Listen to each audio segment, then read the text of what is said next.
말 없이 비밀번호를 바꾸면 어떡해요? 당신 못 들어오게 하려고 바꾼 건데 내가 왜 말해? 현관문 도어락 비밀번호를 왜 바꿨냐고 따졌더니 남편이 저한테 한 말입니다. 결혼 생활 39년 동안 매일 싸우며 살았습니다. 남편은 불같은 성격이었고 저도 지는 성격은 아니었습니다. 그래서 하루도 조용한 날이 없었습니다. 그러다 몇 달 전 요양원에 계시던 시어머니가 돌아가셨습니다. 그날 이후 남편이 달라졌어요. 맨날 돈 없다고 아껴 쓰라던 사람이 갑자기 새 차를 사고 골프를 치러 다녔습니다. 노후 자금 건드린 거 아니냐고 물었더니 시어머니 유산이라고 하더군요. 얼마를 받았냐고 묻자 신경 쓰지 말라고 했고 그럼 생활비 30만 원만 올려달라고 했습니다. 하지만 남편은 돈이 없다며 아껴 쓰라는 말만 반복했죠. 억울했습니다. 시어머니 요양원 가기 전 5년 동안 제가 간병했어요. 정말 다시는 떠올리기 싫을 만큼 힘들었습니다. 그래서 남편에게 말했어요. 나도 유산 받을 자격 있어요. 생활비라도 올려줘요. 당신이 우리 엄마 딸이야? 무슨 자격 타령이야? 그 말에 결국 크게 싸웠고 결국 이혼을 하게 되었습니다. 저는 재산분할로 3억을 받고 나왔고 남편은 시어머니 유산 15억을 가졌습니다. 이혼 후 저는 생계를 위해 일을 다니고 있지만 시어머니 유산으로 놀러 다니는 남편을 보니 허탈했습니다. 그런데 이혼 한 달쯤 지났을 때였습니다. 전 남편이 매일 저녁 제 집을 찾아오기 시작했습니다. 오지 말라고 해도 계속 와서 소란을 피웠습니다. 참다 못해 제가 직접 찾아가 물었습니다. 도대체 왜 이러는 거냐고요. 그리고 그 이유를 듣는 순간 저는 그대로 얼어붙었습니다. 이런 전 남편을 용서해야 할까요? 제 이야기 끝까지 들어주시고 여러분들의 생각을 남겨주세요. 안녕하세요. 저는 65살 박미순입니다. 결혼한 지 39년이 됐어요. 근데 그 세월 동안 매일 싸우면서 살았습니다. 남편은 성격이 불같은 사람이에요. 툭 하면 화를 내고 소리를 질렀습니다. 근데 저도 성격이 만만치 않아요. 지는 게 싫거든요. 그래서 남편이 소리 지르면 저도 똑같이 소리 질렀습니다. 서로 양보가 없었어요. 매일 티격태격하면서 살았죠. 이렇게 싸우면서 어떻게 39년을 살았는지 저도 모르겠어요. 돌아보면 신기하기도 합니다. 하루도 안 싸운 날이 없었거든요. 어제도 싸웠습니다. 저녁을 차려놨는데 남편이 밥상 보더니 한숨을 쉬더라고요. 또 시작이구나 싶었죠. 남편이 짜증을 내며 말했습니다. 반찬이 이게 뭐야? 맨날 똑같은 것만 먹냐? 저는 속이 확 끓어올랐어요. 생활비를 쥐꼬리만큼 주면서 무슨 산의 진미를 바라는 건지. 저도 지지 않고 받아쳤죠. 그럴 거면 생활비나 올려줘요. 물가가 얼마나 올랐는데. 남편이 버럭 화를 냈습니다. 맨날 돈 타령이냐고 아껴 쓰면 될 거 아니냐고 따지듯 말했죠. 저도 소리를 높였어요. 아껴 쓰면 얼마나 아끼겠냐고. 당신이 한번 살림해 보라고 했습니다. 그렇게 또 한바탕 싸우고 밥은 먹는 둥 마는 둥 했습니다.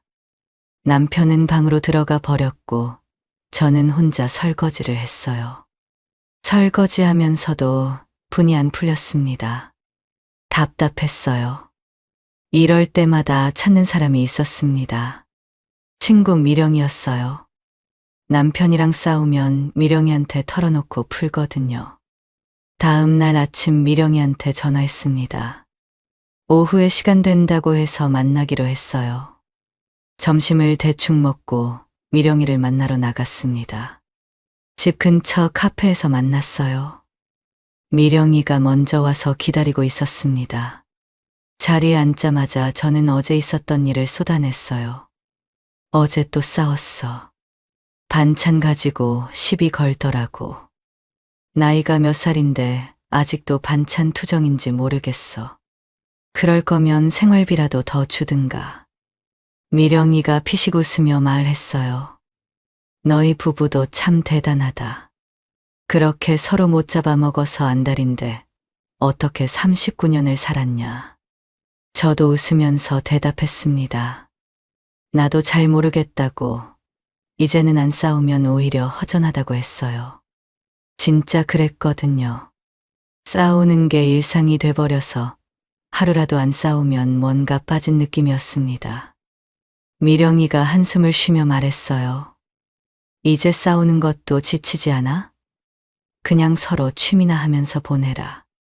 같이 있지 말고. 저는 한숨을 쉬며 말했죠. 하루 종일 안 보고 안 싸워도 밥 먹을 때는 싸운다고요.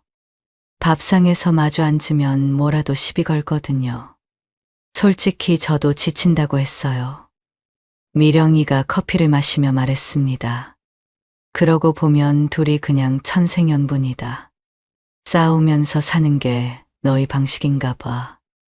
그 소리를 듣고 크게 웃었습니다. 천생연분이라니. 웃기는 소리였지만 틀린 말은 아닌 것 같았습니다. 39년을 이렇게 살았으니까요. 미령이랑 1시간쯤 이야기하다 보니 속이 좀 풀렸어요.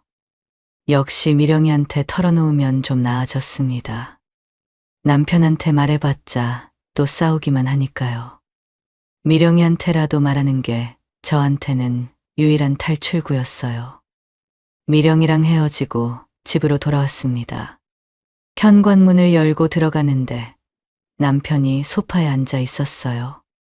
어디 갔다 오는 거야? 또 시비 조였어요.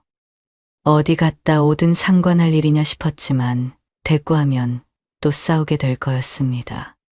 저는 그냥 무시하고 부엌으로 갔어요. 저녁 준비해야 했거든요. 냉장고를 열어서 뭐가 있나 봤습니다. 별로 없었어요. 생활비가 부족하니까 장을 많이 못 봤거든요. 한숨이 나왔습니다. 어제 반찬 타령하더니 오늘도 할 게 뻔했어요. 저녁을 차려서 식탁에 올렸습니다. 남편이 나와서 앉았어요. 밥상을 둘러보더니 또 한숨을 쉬었습니다. 저는 모른 척 했어요. 뭐라고 하면 또 싸울 테니까요. 그렇게 매일 싸우면서 한 달이 흘렀습니다. 어느 날 오후였어요. 거실에서 청소를 하고 있는데 전화벨이 울렸어요. 모르는 번호였습니다. 요즘 광고 전화가 많아서 안 받으려다가 그냥 받았어요. 요양원이었습니다. 어머님이 오늘 아침에 돌아가셨다고 했어요. 저는 밀대를 놓치고 멍하니 서 있었습니다. 뭐라고 했냐고 되물었어요. 요양원 직원은 방금 전에 돌아가셨다고 다시 말을 했습니다.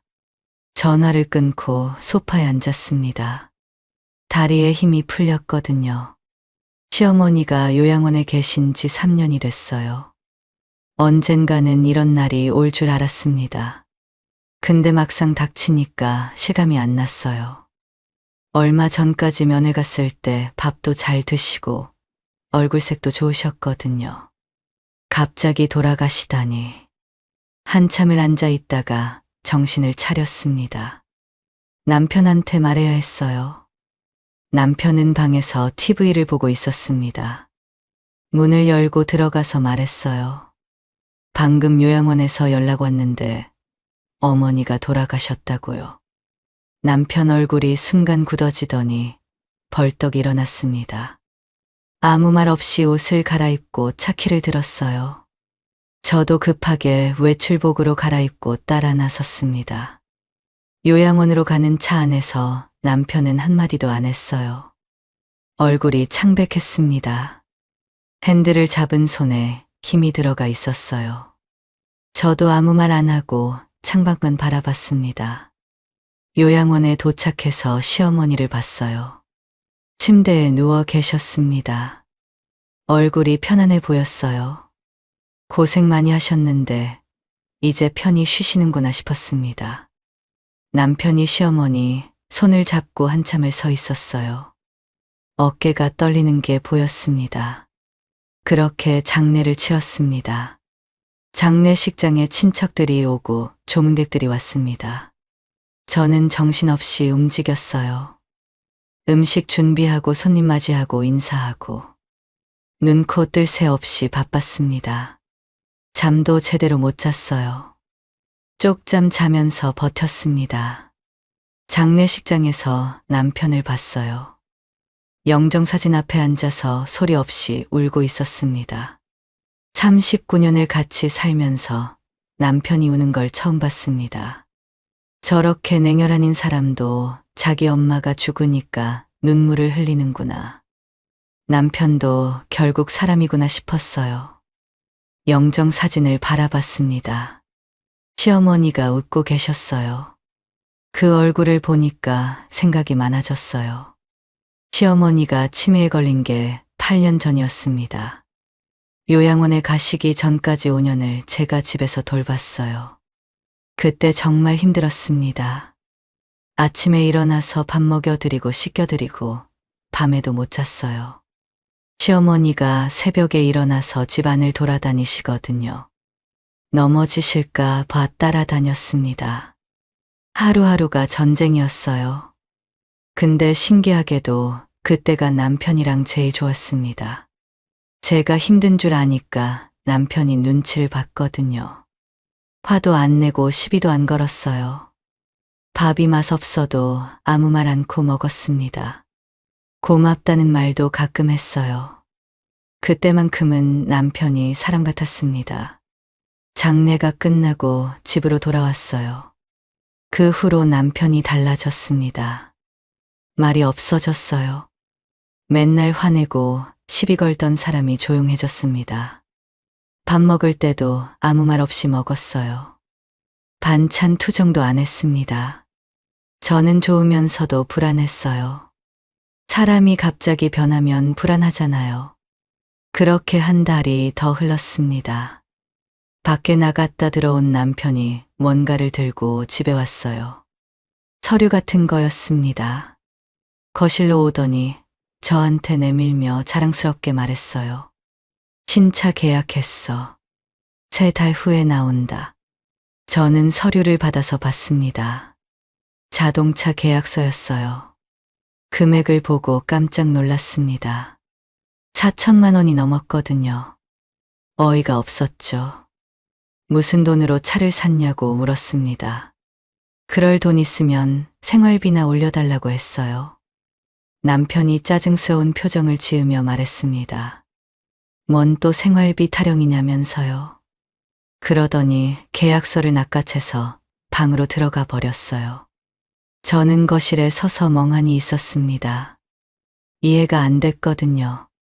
생활비 올려달라고 하면 맨날 돈 없다고 아껴 쓰라고 난리치던 사람이에요. 근데 갑자기 4천만 원짜리 차를 사다니요. 그날 저녁밥을 먹으면서 다시 물었습니다. 도대체 무슨 돈으로 차를 샀냐고요. 남편은 귀찮다는 듯이 신경 쓰지 않아도 된다고 말했죠. 저는 참을 수가 없었습니다. 어떻게 신경을 안 쓰냐고 따졌어요. 4천만 원짜리 차를 살 거면 미리 상의를 해야지 왜 멋대로 하냐고 말했습니다. 남편이 숟가락을 내려놓으며 말했어요. 내 돈으로 산 건데 당신한테 왜 상의해? 저는 화가 치밀어 올랐습니다. 왜 당신 돈이냐고 우리 공동 재산이라고 말했죠. 그러자 남편이 코웃음을 치며 말했습니다. 엄마 돌아가시고 유산으로 받은 거야. 그게 내 돈이지 왜 공동 재산이야. 저는 할 말이 없었습니다. 유산이라니. 시어머니가 돈을 남기셨다는 건 처음 알았어요. 얼마나 받았는지 궁금했습니다. 잠시 후 조심스럽게 유산으로 얼마나 받았는지 물었어요. 남편이 어이없다는 표정을 지었습니다. 그거 알아서 뭐 하냐고 그냥 신경 쓰지 말라고 했어요. 더 물어보고 싶었지만 참았습니다. 시어머니 돌아가신 지 1달밖에 안 됐는데 유산 타령하는 것도 미안했거든요. 그날 이후로 남편의 씀씀이가 커졌습니다. 밖에서 밥 먹고 오는 날이 많아졌어요. 옷도 새로 사고 골프도 치러 다녔습니다. 저는 여전히 생활비 쥐꼬리만큼 받아서 아껴 쓰는데 남편은 돈을 펑펑 썼어요. 불만이 쌓였습니다. 시어머니 5년 동안 제가 간병했어요. 잠도 못 자고 허리 아픈 거 참아가면서요. 근데 유산은 남편 혼자 다 가져가는 거였습니다. 억울했어요. 말해봤자 또 싸움이 될 게 뻔해서 속으로 삭히며 지냈습니다. 시어머니가 돌아가신 지 3달이 지났습니다. 남편은 계약했던 신차가 나왔어요. 빨간색 SUV였습니다. 남편이 얼마나 좋아하던지요. 매일 아침마다 차를 닦았어요. 먼지 하나 없이 반짝반짝 닦아놓고 어디론가 나갔습니다. 저녁 때 되어 들어왔어요. 어디 다녀오냐고 물어봐도 대답도 안 했습니다. 친구들 만나고 온다. 그 말뿐이었어요. 그 꼴을 보는 게 싫었습니다. 저는 집에서 살림하고 밥하고 청소하는데 남편은 매일 새 차 타고 놀러 다녔어요. 생활비는 여전히 쥐꼬리만큼 주면서요. 물가는 계속 오르는데 생활비는 그대로였습니다. 장 보러 가면 뭘 제대로 살 수가 없었죠. 며칠 후 저녁이었습니다. 남편이 밥상을 둘러보더니 인상을 찡그렸어요. 또 시작이구나 싶었습니다. 남편이 젓가락을 들더니 반찬을 뒤적거렸어요. 한숨을 푹 쉬더니 말했습니다. 밥상에 어떻게 고기가 하나도 없냐. 저는 속이 확 끓어올랐어요. 이 기회다 싶었습니다. 참고 있던 말을 꺼냈어요. 말 잘했네요. 요즘 물가가 얼마나 올랐는데요. 생활비가 부족해서 그래요. 30만 원만 올려주세요. 남편이 콧방귀를 뀌었습니다. 돈 없어. 아껴 쓰면 충분히 살 수 있어. 저는 참을 수가 없었습니다. 당신은 새 차도 사고 맨날 나가서 돈 펑펑 쓰면서 생활비 30만 원 올려주는 게 뭐가 그리 힘들어요? 남편이 짜증을 냈습니다. 자기가 노후 자금을 건드는 거냐며 유산으로 받은 돈 쓰는 거라고 했죠. 저는 더 화가 났습니다. 나도 유산에 지분이 있다고 얼마 받았는지 말해보라고 따졌습니다. 남편이 비웃듯이 쳐다봤어요. 당신이 우리 엄마 딸이야. 무슨 지분 타령이야? 저는 억울했어요. 목소리가 떨렸습니다. 내가 이제까지 당신 아버지 제사 다 지냈어요. 어머니 간병도 집에서 5년을 했고요. 이 정도면 나도 받을 자격이 있잖아요. 남편은 말도 안 되는 소리 하지 말라고, 억지 부리지 말라고 했습니다. 저도 지지 않았습니다. 그럼 나도 앞으로 당신네 집안 제사 안 지낼 테니까 당신이 알아서 해요. 남편이 밥상을 손으로 탁 치며 소리쳤습니다. 어디 할 소리가 있고 안 할 소리가 있지. 그딴 말을 하냐고요. 얼굴이 벌겋게 달아올라 있었어요. 저도 자리에서 일어났습니다. 똑바로 쳐다보며 말했어요. 당신이 선택해요. 생활비 올려주고 유산 얼마 받았는지 알려주든가, 싫으면 제사 혼자 지내든가. 남편이 아무 말 없이 저를 노려봤습니다. 저도 물러서지 않았어요. 잠시 눈싸움을 하다가 저는 방으로 들어갔습니다. 방문을 닫고 침대에 앉았어요. 손이 떨렸습니다. 화가 나서 한 말이었지만 후회는 없었어요. 생각할수록 억울했거든요. 고생은 제가 다 했는데 유산은 남편이 혼자 다 가져갔어요. 얼마를 받았는지도 안 알려주면서 혼자 펑펑 쓰고 있었습니다. 눈물이 핑 돌았습니다. 억울해서요. 그날 이후로 집안 분위기가 냉랭해졌습니다. 남편이랑 말을 안 했어요. 밥 먹을 때도 아무 말 없이 먹었습니다. 같은 집에 사는데 남처럼 지냈어요. 남편은 여전히 매일 차 타고 나갔습니다. 저녁 때 들어와서 밥 먹고 방에 들어가고, 저도 남편 신경 안 쓰고 제 할 일만 했어요. 청소하고 빨래하고 밥하고. 그렇게 하루하루가 지나갔습니다. 마음이 답답했어요. 이렇게 사는 게 맞나 싶었습니다. 39년을 싸우면서 살았지만 이렇게 냉랭한 적은 처음이었어요. 싸우기라도 하면 나았습니다. 말을 안 하니까 더 답답했어요. 미령이한테 전화해서 만났습니다. 그동안 있었던 일을 다 털어놨어요. 시어머니 유산 이야기, 남편이 차 산 이야기, 생활비 안 올려주는 이야기요. 미령이가 다 듣더니 한숨을 쉬었습니다. 남편이 너무하다면서요. 5년 동안 간병한 사람한테 그러면 안 된다고 했어요. 미령이 말 듣고 나니까 더 억울해졌습니다. 내가 뭘 잘못했나 싶었어요. 며느리로서 할 도리 다 했는데요. 근데 왜 이런 대접을 받아야 하는 건지 모르겠었습니다. 집에 돌아와서 거실에 앉아 있었어요. 남편은 또 어디 나갔는지 없었습니다. 조용한 집에 혼자 앉아 있으니까 서러웠어요. 이렇게 사는 게 무슨 의미가 있나 싶었습니다. 그렇게 냉랭한 분위기로 한 달이 더 지났습니다. 시아버지 제삿날이 다가왔어요. 전날 밤부터 잠을 못 잤습니다. 침대에 누워서 천장만 바라봤어요. 머릿속이 복잡했습니다. 제사를 준비해야 할까?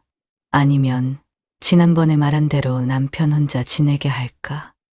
고민이 됐어요. 39년 동안 시집살이 하면서 제사는 한 번도 안 빠지고 챙겼습니다. 명절이든 기일이든 다 제가 했어요. 음식 준비하고 상 차리고 뒷정리까지. 남편은 옆에서 TV나 보고 있었습니다. 당연하다는 듯이요. 고맙다는 말 한마디 없었어요. 근데 이번에는 다르게 하고 싶었습니다. 제가 왜 해야 하나 싶었거든요. 시어머니 5년 간병하고 유산 한 푼 못 받았는데요. 생활비도 안 올려주면서 제사는 차려달라고요. 말이 됩니까? 거실로 나와 보니 남편이 이미 일어나 있었습니다. 옷을 갈아입고 차키를 들고 있었어요. 어디 가는 모양이었습니다. 저는 물었어요. 오늘 제삿날인데 어디 가요? 남편이 귀찮다는 듯이 대답했습니다. 잠깐 친구 만나러 가. 금방 와. 그러더니 현관문을 열고 나가 버렸어요. 저는 거실에 서서 닫힌 문을 바라봤습니다. 화가 치밀어 올랐어요. 제삿날 아침부터 친구를 만나러 간다고요. 제사 준비는 저 혼자 하라는 거였습니다. 당연하다는 듯이요. 손이 부들부들 떨렸어요. 더 이상은 못하겠다 싶었습니다. 39년 동안 매일 싸워도 제사만큼은 챙겼어요. 근데 이제는 아니었습니다. 내가 왜 해야 하는 건데요? 유산도 못 받고 생활비도 못 받으면서요. 저는 방으로 들어가서 가방을 챙겼습니다. 옷 몇 벌이랑 세면도구를 넣었어요. 그리고 딸한테 전화했습니다. 엄마 무슨 일이세요? 저는 지금 너희 집에 가도 되겠냐고 물었어요. 은정이가 잠깐 멈칫하더니 대답했습니다. 지금 회사라서 집에 없으니깐 들어가 있으라고 했어요. 전화를 끊고 집을 나섰어요. 뒤도 안 돌아봤습니다. 버스를 타고 고속버스 터미널로 갔어요. 서울행 버스표를 끊었습니다. 2시간 정도 걸렸어요. 딸 집에 도착했습니다. 원룸이었어요. 좁지만 깔끔했습니다. 저는 가방을 내려놓고 청소를 시작했습니다. 걸레로 바닥 닦고 먼지 털고 화장실도 청소했어요. 몸을 움직이니까 복잡한 생각이 좀 사라졌습니다. 청소를 마치고 근처 시장에 갔어요. 장을 봐서 반찬을 만들어 놨습니다. 은정이가 좋아하는 멸치볶음이랑 김치찌개 재료도 사왔어요. 3시쯤 됐을 때 전화벨이 울렸어요. 화면을 보니 남편이었습니다. 받지 않았어요. 전화가 끊기고 잠시 후 또 울렸습니다. 역시 남편이었어요. 무시했습니다. 4시에도 전화가 왔어요. 5시에도 왔습니다. 계속 남편이었어요. 저는 한 통도 안 받았습니다. 받으면 싸움밖에 더 되겠어요. 속이 시원했습니다. 제삿날에 친구 만나러 나간 사람이 무슨 자격으로 전화하는 건지요. 6시가 넘어서 현관문이 열렸어요. 은정이가 퇴근하고 들어왔습니다. 저를 보더니 놀란 표정을 지었어요. 엄마 진짜 오셨네요. 어떻게 오신 거예요? 저는 그냥 보고 싶어서 왔다고 했어요. 은정이가 고개를 갸웃거렸습니다. 같이 저녁을 먹었습니다. 김치찌개를 끓이고 반찬을 꺼내놨어요. 은정이가 한 숟가락 먹더니 감탄했습니다. 엄마 반찬 진짜 그리웠어요. 너무 맛있어요. 저도 기분이 좋아졌어요. 딸이 맛있게 먹는 모습을 보니까 마음이 풀렸습니다. 밥을 먹다가 은정이가 물었어요. 아버지는 어떻게 하고 오셨냐고요. 무슨 일 있으면 말해보라며 저를 쳐다봤습니다. 저는 한숨을 쉬며 그동안 있었던 일을 이야기했어요. 할머니 유산 받은 걸로 아버지가 차도 사고 돈을 쓰면서 생활비는 한 푼도 안 올려준다고요. 그리고 오늘 제삿날인데 아침부터 친구 만나러 나가기에 화가 나서 왔다고 했습니다. 은정이가 다 듣더니 한숨을 쉬었어요. 아빠가 잘못했다면서도 그래도 오늘 제삿날인데 아버지 화 많이 나셨겠다고 했습니다. 집에 돌아가시면 괜찮겠냐고 걱정스러운 눈빛으로 물었어요. 저는 괜찮다고 했습니다. 싸우는 게 한두 번이냐고 상관없다고요. 그때 전화벨이 울렸어요. 화면을 보니 또 남편이었습니다. 저는 끊으려고 했어요. 근데 은정이가 말렸습니다. 받아보시라면서요. 아버지가 제사 때문에 전화하신 것 같다고요. 저는 됐다고 했어요.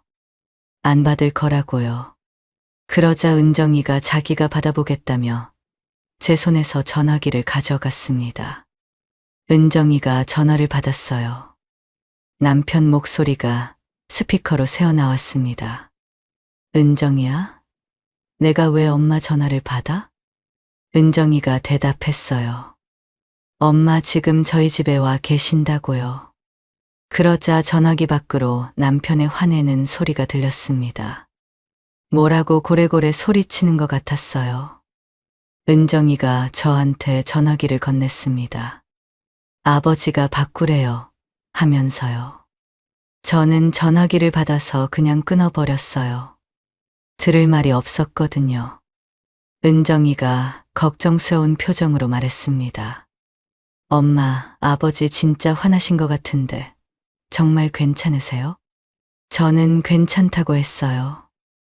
은정이가 한숨을 쉬더니 말했습니다. 아버지 화 풀릴 때까지 며칠 동안 여기 있다가 가세요. 저는 고맙다고 했습니다. 은정이가 있어서 다행이었어요. 그렇게 딸 집에서 3일을 보냈습니다. 은정이가 출근하면 저는 집에서 청소하고 빨래하고 반찬 만들어 놨어요.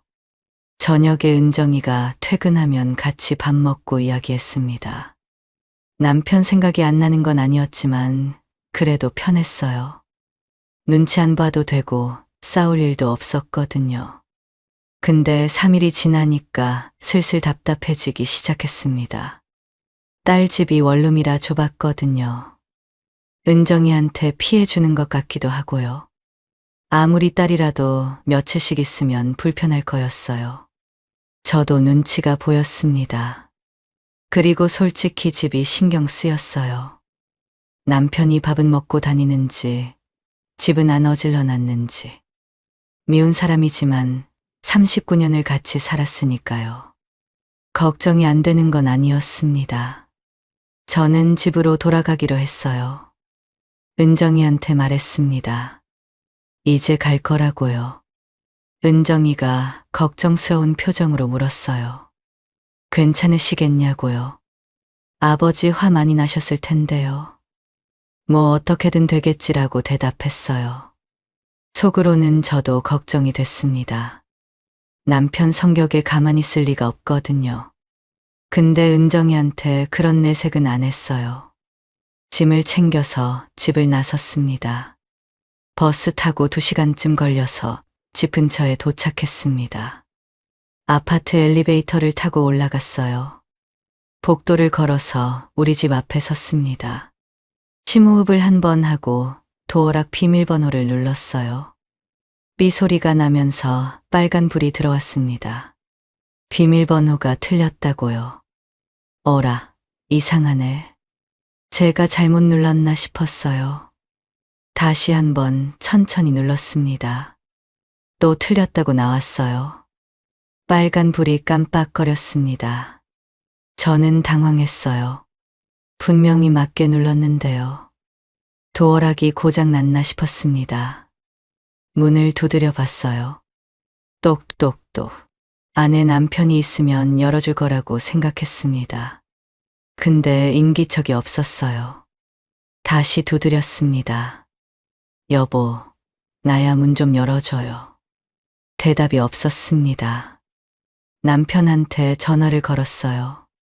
신호음이 갔습니다. 1번, 2번, 3번. 안 받았어요. 다시 걸었습니다. 또 안 받았어요. 저는 어쩔 수 없이 현관문 앞 계단에 앉았습니다. 기다리는 수밖에 없었어요. 남편이 언젠가는 돌아오겠지요. 다리도 아프고 허리도 아팠지만 참았습니다. 저녁 6시쯤 됐을 때 엘리베이터 문이 열렸어요. 남편이 내렸습니다. 저를 봤어요. 저는 일어났습니다. 남편이 화를 낼 줄 알았어요. 근데 남편은 아무 말 없이 저를 지나쳤습니다.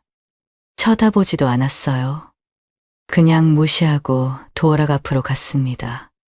저는 도어락 고장난 것 같다고 말했어요.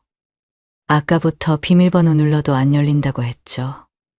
남편이 문 앞에 서서 저를 쳐다봤습니다. 차가운 눈빛이었어요. 그리고 말했습니다. 비밀번호 바꿨어. 저는 어이가 없었습니다. 말도 없이 바꾸면 어떻게 하냐고 따졌어요. 남편이 비웃듯이 말했습니다. 당신 못 들어오게 하려고 바꾼 건데 내가 왜 당신한테 말해? 저는 귀를 의심했어요. 뭐라고요? 내 집인데 왜 나를 못 들어오게 하냐고 물었습니다. 남편이 문틀에 기대서며 말했어요. 여기가 여관방인 줄 알아? 나가고 싶으면 나가고 들어오고 싶으면 들어오고 집 나간 사람이 뻔뻔하게 어딜 다시 기어들어와. 저는 화가 치밀어 올랐습니다. 먼 집을 나가냐고 딸한테 다녀온 것도 안 되냐고 소리쳤어요. 남편이 눈을 부라리며 말했습니다. 제 산날에 딸 집 가는 게 말이 돼? 저도 받아쳤습니다. 그럼 당신은 제 산날 아침부터 친구 만나러 나가는 게 말이 돼요? 남편은 고개를 도리도리 흔들었습니다. 더 이상 말할 필요 없다는 듯이요. 난 집 나간 여편네 받아줄 생각 없으니까 나가. 저는 치가 떨렸어요. 39년을 같이 살았는데 이렇게 쫓아내다니요. 눈물이 핑 돌았지만 참았습니다. 울면 지는 거였어요. 누가 좋아서 이 집에 있어요. 알았어요. 나갈게요. 저는 돌아섰습니다. 뒤도 안 돌아보고 엘리베이터를 탔어요. 손이 떨렸습니다. 가슴이 쿵쿵 뛰었어요. 억울하고 분했습니다. 어디로 가야 할지 막막했어요. 갈 곳이 없었습니다. 결국 다시 딸 집으로 갈 수밖에 없었어요. 늦은 밤에 은정이 집에 도착했습니다. 초인종을 눌렀어요. 은정이가 문을 열고 깜짝 놀랐습니다. 저는 집에 서 있었던 일을 말했어요. 비밀번호 바꿔놓고 못 들어오게 했다고요. 집 나간 여편네 받아줄 생각 없다고, 나가라고 했다고요. 은정이가 심각한 표정으로 들었습니다. 다 듣더니 물었어요. 엄마, 이제 어떻게 하실 거예요? 저는 한숨을 푹 쉬었어요. 생각이 정리됐습니다. 더 이상은 못 살겠어. 그냥 혼자 사는 게 편할 것 같아. 은정이가 놀란 표정을 지었어요. 이혼하시겠다는 거냐고 물었습니다. 저는 고개를 끄덕였어요. 은정이가 말렸어요. 아버지한테 자기가 잘 말해보겠다면서요. 밤새 저를 설득했습니다. 근데 저는 마음이 안 바뀌었어요. 이미 결심이 섰거든요. 더 이상 저 사람이랑 못 살겠다고 생각했습니다. 이혼해야겠다고요. 챕터 6. 다음 날 아침 저는 변호사 사무실을 찾아갔습니다. 변호사에게 처음부터 끝까지 다 이야기했어요. 시어머니 5년 동안 간병한 일, 남편이 유산 혼자 가져간 일, 생활비 안 올려준 일, 제삿날 집 나왔다가 쫓겨난 일까지요. 말하다 보니까 억울해서 목소리가 떨렸습니다. 그리고 마지막에 변호사한테 물었어요. 시어머니를 5년 동안 제가 간병했는데 유산 일부라도 받을 수 있냐고요. 변호사가 안타까운 표정을 지었습니다. 아쉽지만 며느리는 상속해상이 아니에요. 법적으로 받으실 수 없습니다. 저는 실망했어요. 그럼 위자료라도 받을 수 있냐고 물었습니다. 변호사가 고개를 저었어요. 남편 쪽에서 유책 사유가 있어야 하는데 이 정도로는 인정받기 어렵다고 했습니다. 저는 한숨이 나왔어요. 그럼 뭘 받을 수 있냐고 묻자 변호사가 대답했습니다. 재산 분할을 제대로 받으시는 게 최선입니다. 결혼 기간 동안 형성된 재산은 나눌 수 있어요. 저는 이혼 소송을 맡아달라고 했습니다. 변호사가 알겠다고 하면서 서류를 준비해 줬어요. 소송장이랑 필요한 서류들이었습니다. 변호사 사무실을 나와서 바로 집으로 갔어요. 남편한테 직접 전달하려고요. 버스를 타고 아파트에 도착했습니다. 올라가서 초인종을 눌렀어요. 인기척이 없었습니다. 남편이 또 어디 나간 모양이었어요. 어쩔 수 없이 서류를 문 앞에 놔뒀습니다. 그리고 남편한테 문자를 보냈어요. 문 앞에 서류 놔뒀으니 확인하라고요. 그리고 집 근처 모텔로 가서 방을 잡았습니다. 저녁 때쯤 남편한테서 전화가 왔어요. 받았더니 남편이 말했습니다. 집에 오라고요. 목소리가 차가웠어요. 다시 집으로 갔습니다. 집에 들어가니 테이블 위에 제가 놔둔 서류가 펼쳐져 있었습니다. 남편이 서류를 집어들더니 저한테 던졌어요. 뭔 이혼 소송이야. 그냥 깔끔하게 합의 이혼 해줄 테니까 나가. 저는 서류를 주우며 물었어요. 그럼 얼마 줄 거냐고요. 남편이 콧방귀를 뀌었습니다. 뭘 얼마 줘. 그냥 반으로 나눠서 나가는 거지. 저는 속으로 생각했어요. 반으로 나누면 내가 얼마를 받을 수 있을까? 변호사가 재산 분할 제대로 받으라고 했는데요. 일단 좋다고 했습니다. 그렇게 합의이혼을 진행하기로 했어요. 변호사한테 연락해서 합의이혼으로 바꾼다고 했습니다. 며칠 후 변호사가 재산 목록을 정리해 줬어요. 재산 분할 서류를 보는데 눈이 휘둥그레졌습니다. 남편이 유산으로 받은 금액이 적혀 있었거든요. 15억이었어요. 15억이라니요. 저는 숫자를 몇 번이나 다시 봤습니다. 맞았어요. 15억. 시어머니가 그렇게 많이 남기셨다니 몰랐습니다. 남편이 숨기고 있었던 거였어요. 15억이나 받아놓고 생활비 30만 원 올려달라니까 그렇게 난리를 쳤다니요. 어이가 없었습니다. 화가 치밀어 올랐어요. 근데 이제 와서 뭐라고 해봤자 소용없었습니다. 그냥 빨리 끝내고 싶었어요. 이혼 조정을 거쳐서 한 달 후에 이혼이 확정됐습니다. 재산의 절반인 3억을 받아서 나왔어요. 집은 남편이 갖고 저는 현금으로 받았습니다. 은정이가 3억으로 작은 빌라라도 사라고 했어요. 근데 저는 현금이 있어야 마음이 놓일 것 같았습니다. 일단 작은 오피스텔에 전세로 들어가기로 했어요. 2년 살아보고 나서 집을 살지 말지 결정하려고요. 이사를 마치고 며칠 후 은정이가 찾아왔습니다. 좁은 오피스텔을 둘러보더니 걱정스러운 표정을 지었어요. 엄마, 이제 어떻게 살 거예요? 저는 한숨을 쉬며 대답했어요. 일을 해야지 않겠냐고. 가만히 앉아서 돈만 쓸 수는 없으니까요. 은정이가 요즘 60대 분들 요양보호사 많이 하시던데 어떠냐고 말했어요. 저는 거부했죠. 시어머니 5년 간병했어. 간병하는 거 얼마나 힘든지 알아. 싫어. 은정이가 고개를 끄덕였어요. 그것도 그렇다면서요. 그렇게 걱정만 하다가 집으로 돌아갔습니다. 며칠 후 친구 미령이한테 전화했습니다. 이혼한 이야기 했더니 미령이가 깜짝 놀랐어요. 세상에, 너희가 진짜 이혼했다고? 그러면서 요즘 어떻게 지내냐고 물었습니다. 저는 일을 해야 할 것 같아서 일자리를 구하는데 쉽지 않다고 했죠. 그러자 미령이가 괜찮은 일자리를 알고 있다며 알려줬어요. 시립도서관 지하에 있는 식당에서 사람을 구한다고요. 아는 사람이 거기서 일하는데 괜찮다고 했습니다. 저는 바로 다음 날 면접을 보러 갔어요. 식당 사장님이 간단하게 물어보더니 바로 채용해 줬습니다. 오전 10시부터 오후 7시까지 일하는 거였어요. 설거지하고 테이블 닦고 음식 나르는 일이었습니다. 힘들긴 했지만 나쁘지 않았어요.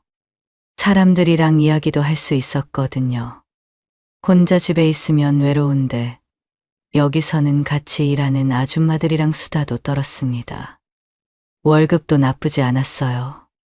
그렇게 새 생활이 시작됐습니다.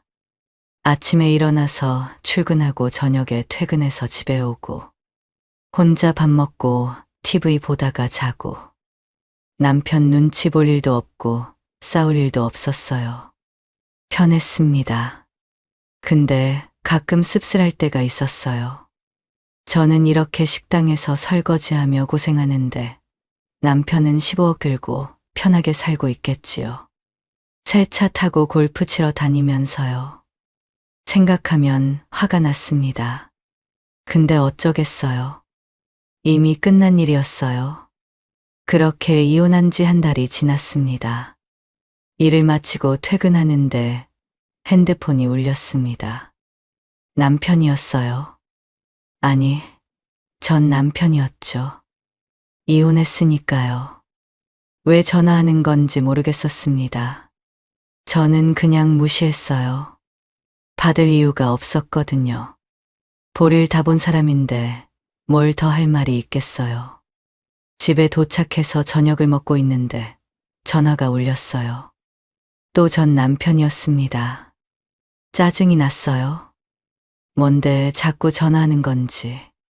2번이나 연락하는 걸 보니 뭔가 할 말이 있나 싶어서 결국 받았습니다. 왜 자꾸 전화해요? 전 남편이 말했어요. 짐 정리하다가 당신 물건이 나왔는데 갖다 주겠다고요. 저는 차갑게 말했습니다. 뭘 갖다 주냐고.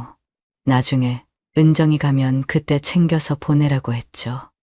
전 남편은 은정이 올 때까지 언제 기다리냐고 갖다 준다고 했습니다. 저는 귀찮다듯이 대답했어요.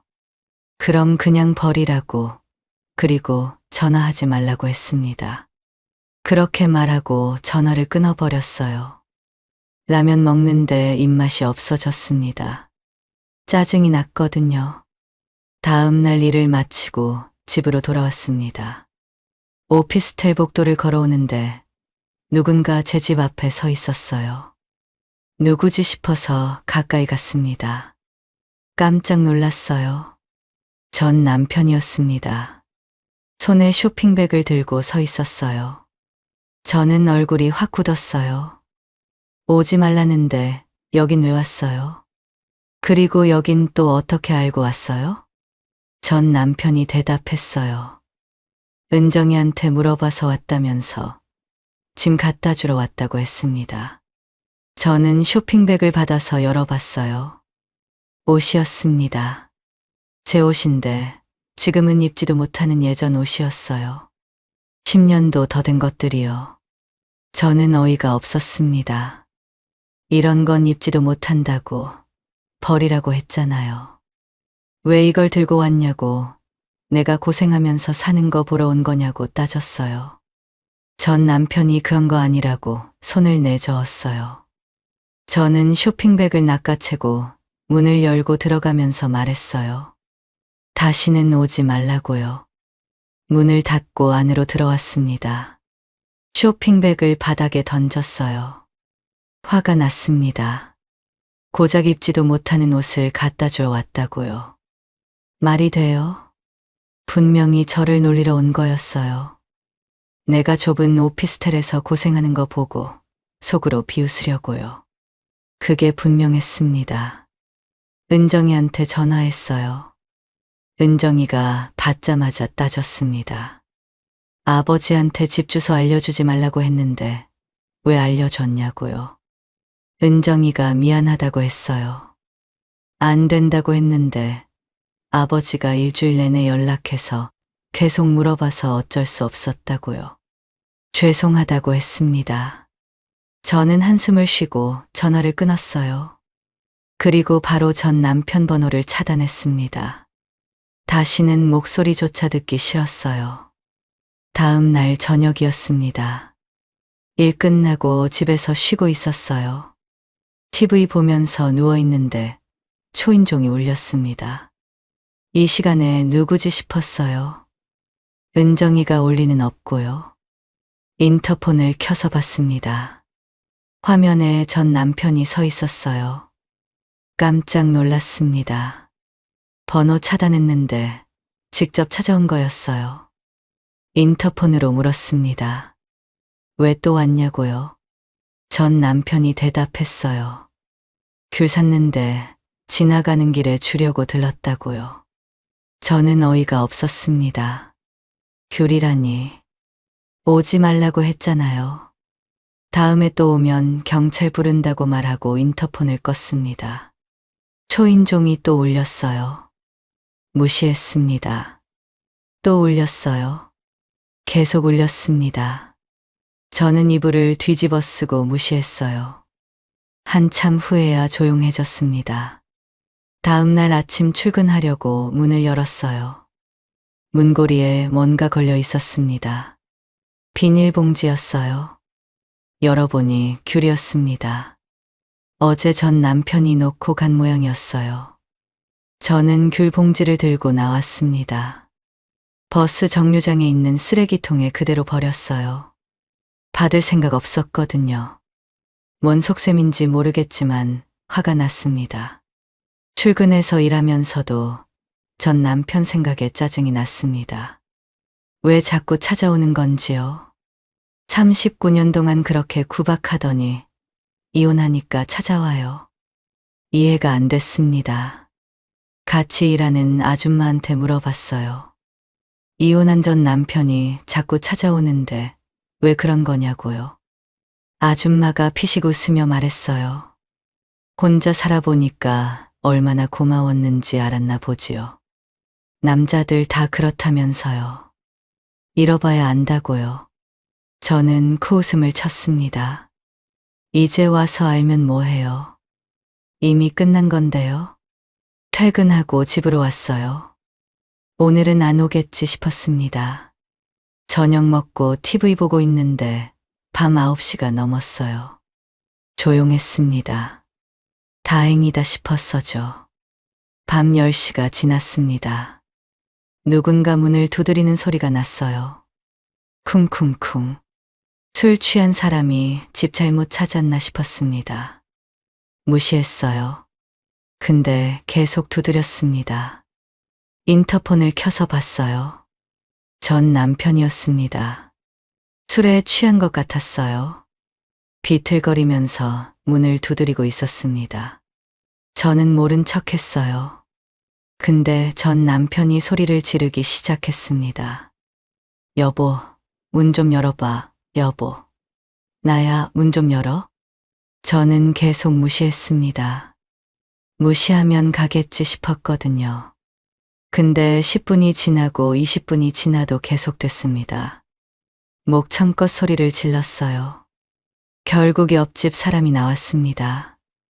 인터폰 화면으로 봤더니 옆집 아저씨가 전 남편한테 뭐라고 하고 있었어요. 누구시냐고, 지금 밤인데 여기서 이렇게 소리치면 어떻게 하냐고 따지는 것 같았습니다.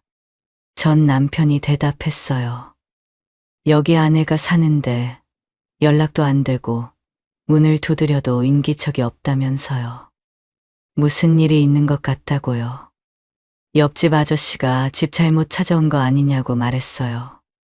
전 남편은 아랑곳하지 않고 또 문을 두드렸습니다. 결국 경찰이 왔어요. 옆집에서 신고한 모양이었습니다. 경찰이 초인종을 눌렀어요. 저는 인터폰으로 대답했습니다. 전 남편이라고요. 왜 자꾸 찾아오는지 모르겠다고요. 경찰이 전 남편을 데리고 갔습니다. 저는 그제야 한숨을 쉬었어요. 다음 날 일하고 있는데 집주인한테서 전화가 왔습니다. 어젯밤에 소란이 있었던 것 같은데 세입자분들 항의가 많다면서요. 다음에도 이러시면 퇴거 조치 시키겠다고 했습니다. 저는 죄송하다고 했어요. 전화 끊고 나니까 화가 치밀어 올랐습니다. 은정이한테 전화했어요. 요즘 아버지가 밤마다 찾아오는데 혹시 무슨 일 있냐고 물었습니다. 은정이도 잘 모르겠다고 했어요. 저는 결심했습니다. 일 끝나고 전 남편 집에 찾아가기로요. 한 번 더 와서 소란 피우면 진짜 집에서 쫓겨날 수도 있었어요. 가서 확실하게 말해야겠다고 생각했습니다. 퇴근하고 바로 전 남편 집으로 갔습니다. 아파트 단지로 들어가는데 기분이 이상했어요. 한 달 전까지만 해도 여기가 제 집이었거든요. 지금은 남의 집이 됐습니다. 초인종을 눌렀어요. 잠시 후 문이 열렸습니다. 전 남편이 저를 보더니 눈이 휘둥그레졌습니다. 예상 못했나 봐요. 저는 말없이 안으로 들어갔습니다. 거실을 둘러봤어요. 지저분했습니다. 빨래가 소파에 쌓여 있었고 테이블 위에는 컵라면 용기가 널려 있었어요. 소파에 앉아 바로 본론을 말했습니다. 결혼 생활 내내 괴롭히더니 이혼하고 나서도 왜 자꾸 찾아와서 괴롭혀요? 전 남편이 고개를 떨궜습니다. 그런 거 아니라고 작은 목소리로 말했어요. 저는 더 따졌습니다. 뭐가 그런 게 아니냐고요. 그럼 왜 자꾸 찾아오는지 말해보라고요. 옷 갖다 준다, 귤 갖다 준다, 핑계도 가지가지였어요. 진짜 이유가 뭐냐고 물었습니다. 전 남편이 아무 말이 없었어요. 고개를 숙이고 바닥만 쳐다봤습니다. 저는 답답해서 소리를 높였어요. 왜 말이 없냐고, 오는 이유가 있을 거 아니냐고요. 한참을 뜸들이더니 전 남편이 입을 열었습니다. 그냥 당신이 보고 싶어서 갔어. 저는 어이가 없어서 웃음이 나왔습니다.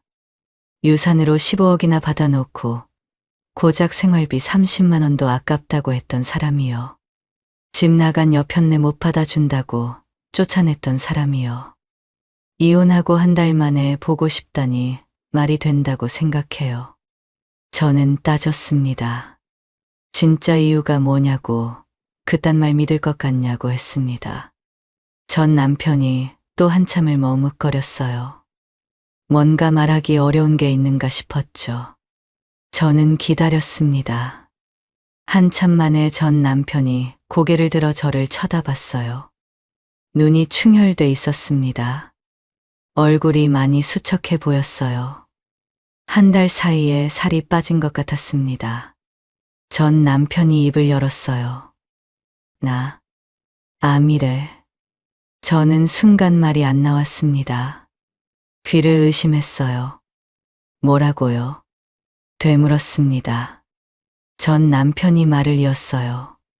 지난달에 건강검진 받다가 발견했다고. 위암이기라고 했습니다. 은정이도 아직 모른다고. 아무한테도 말 못했다면서요. 저는 멍하니 앉아 있었어요. 암이라니, 이기라니. 머릿속이 하얘졌습니다. 전 남편이 계속 말했어요. 자기가 당신 버리고 벌 받아서 그런 것 같다고요. 평생 못되게 굴어서 그런 거라고며. 눈에 눈물이 글썽거렸습니다. 저는 한참 아무 말도 못했어요. 그러다 정신을 차리고 물었습니다. 그럼 수술이나 받을 것이지 왜 자꾸 나를 찾아와요? 전 남편이 고개를 숙이며 말했어요. 나 혼자 이겨낼 자신이 없어. 병원 가는 것도 무섭고 수술 받는 것도 무서워. 당신이 도와줬으면 좋겠어. 저는 피식 웃었습니다. 결국 간병하라는 거였어요. 그렇게 구박하고 쫓아내놓고 아프니까 돌아오라고요. 시어머니 5년 간병하고 빈털터리로 쫓겨났어요. 근데 당신 간병을 또 하라고요? 미쳤어요? 전 남편이 저를 똑바로 쳐다봤어요. 눈에 눈물이 그렁그렁했습니다. 두 손을 모으며 말했어요. 나 죽으면 내 돈 다 당신 거야. 15억 다 줄게. 제발 부탁이야. 옆에 있어줘. 저는 가슴이 덜컥 내려앉았습니다. 15억이라니. 순간 머릿속이 복잡해졌어요. 근데 저는 고개를 저었습니다. 못해요. 자리에서 일어났어요. 더 들을 말이 없었습니다. 현관으로 걸어갔어요. 뒤에서 전 남편이 말했습니다. 미순아, 제발. 나 진짜 무서워. 혼자 죽기 싫어. 저는 뒤돌아보지 않고 문을 닫고 나왔습니다. 엘리베이터를 기다리는데 손이 떨렸어요. 가슴이 쿵쿵 뛰었습니다. 엘리베이터가 오고 안으로 들어갔어요. 문이 닫히는데 눈물이 나왔습니다. 왜 우는지 모르겠었어요. 억울해서인지, 화가 나서인지, 아니면 다른 이유인지. 집으로 돌아오는 버스 안에서 창밖을 바라봤습니다. 전 남편이 한 말이 계속 머릿속에서 맴돌았어요. 암이래. 이기래. 혼자 죽기 싫어. 39년을 같이 살았어요. 매일 싸우고 서로 미워했지만 그래도 39년이었습니다. 그 사람이 암에 걸렸다니. 죽을 수도 있다니. 실감이 안 났어요. 오피스텔에 도착해서 문을 열고 들어갔습니다. 불도 안 켜고 소파에 멍하니 앉아 있었습니다. 전 남편 말이 또 떠올랐어요. 죽으면 15억 다 준다고요. 15억이면 큰 돈이었습니다. 평생 일 안 하고 살 수 있는 돈이에요. 지금 저는 식당에서 설거지하며 하루하루 버티고 있잖아요. 65살에 언제까지 이렇게 일할 수 있겠어요. 근데 그 돈 받자고 다시 들어가요. 또 간병해요. 시어머니 5년 간병하고 빈손으로 쫓겨났는데요. 똑같은 일을 또 당할 수도 있어요. 머릿속이 복잡했습니다. 이러지도 저러지도 못하겠었어요. 한참을 앉아 있다가 은정이한테 전화했습니다. 전 남편한테 들은 이야기를 다 했어요. 아버지가 암에 걸렸다고 이기라고 했죠. 은정이가 전화기 너머로 충격받은 게 느껴졌습니다. 저는 계속 말했어요. 아버지가 돈 줄 테니 간병해달라고 했다며 죽으면 15억 다 준다고 했다고 했습니다. 은정이가 한참 말이 없더니 입을 열었습니다. 엄마, 아버지 옆을 지켜주세요. 그리고 말했습니다. 엄마가 결혼해서 고생만 하셨는데 아무 보상 못 받으셨잖아요. 이번에 아버지 간병하시고 보상 받으시면 되잖아요. 아버지 죽으면이 아니라 다시 들어가는 조건으로 먼저 돈 받으시면 되잖아요. 저는 잠시 생각했어요. 은정이 말도 일리가 있었습니다. 은정이가 다시 말했어요. 그게 두 분한테 다 좋은 거라고 했죠. 아버지도 간병받을 수 있고 엄마도 보상받을 수 있으니까 그렇게 하라고 했어요. 전화를 끊고 저는 밤새 고민했습니다. 이게 맞는 건지 모르겠었어요. 침대에 누워서 천장만 바라봤습니다. 잠이 안 왔어요. 다음 날 아침 저는 전 남편한테 전화했습니다. 전 남편이 바로 받았어요. 목소리가 기대에 찬 것 같았습니다. 저는 말했어요. 집으로 돌아가는 조건으로 7억을 먼저 달라고요. 말하면서도 안 받아들일 거라고 생각했습니다. 15억의 절반이나 되니까요. 근데 전 남편이 고민도 하지 않고 대답했어요. 알았어. 그렇게 할게. 고마워. 진짜 고마워. 저는 순간 멈칫했습니다. 그리고 내일 다시 전화한다고 끊었죠. 전화를 끊고 멍하니 앉아 있었어요. 이렇게 쉽게 받아들일 줄은 몰랐습니다. 그만큼 절박했나 봐요. 그리고 생각했죠. 이게 맞는 선택일까? 그 생각이 떠나지 않았습니다.